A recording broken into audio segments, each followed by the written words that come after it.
These are the new DZOfilm Arles lenses, a new range of cinema primes which are designed to sit alongside their Vespid primes as a higher optical quality but physically larger option for filmmakers. At launch, these are a 5-lens set with a 25, 35, 50, 75 and 100mm, all T1.4, which is much faster than the Vespids, which are T2.1. They've also announced that this is going to expand to a 10-lens set in the future, with focal lengths ranging from 14 to 180mm. They weigh roughly 1.7 kilograms each, and all 5 of them are the same size with the gears in the same places.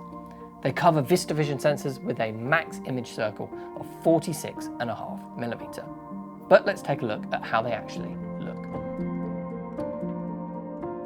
The first thing that jumped out when filming with these was how clean they looked. They really feel like a clear step up in quality over the Vespid Primes.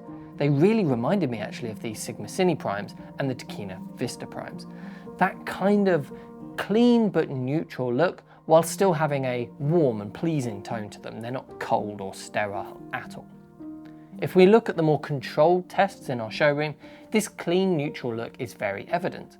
As we move through the focal lengths, keep an eye on those fairy lights behind Olivia and the fall off on her face. Both are very smooth and match as we go through the focal lengths. We've been really impressed here with the whole range. The 25mm is perhaps the weakest in this test, although, to be honest, this is a bit of a strange shot for a lens as wide as the 25mm, so that might not be that fair. Throughout these, the bokeh is very clean and smooth, with a slight rugby ball shape towards the edges. Let's focus just on the lights so that we can see it clearly. There's very little onion skinning or black dots and shapes in the bokeh here. You rarely see bokeh this clean outside of really quite expensive lenses. Even the 25mm, which in our interview style setup did have some rings in the bokeh, here in a more exaggerated situation, it has cleaned up really well. It definitely isn't quite as clean and smooth as the other focal lengths though. For sharpness, they all do well. The center sharpness is very good with minimal loss of detail between T5.6 and wide open. At the edges though, they are definitely softer at T1.4, and there is some vignetting as well. Breathing is very under control, which is good to see. All 5 lenses do very well here with minimal breathing. They also flare very nicely in my opinion. Quite controlled, but still definitely there, which to me is a nice middle ground. We were also very impressed at how consistent the flaring is across the range. Again, not something we often see on lenses at this price point. Now the obvious question which I think a lot of customers will have is how do these compare to the Vespids? Well, they're very different lenses of course. The Arles do cost more, although not perhaps as much more as you would have first thought. They're definitely much larger physically. They weigh nearly twice as much. And just look at the difference in the cases to transport these for the real world impact of this.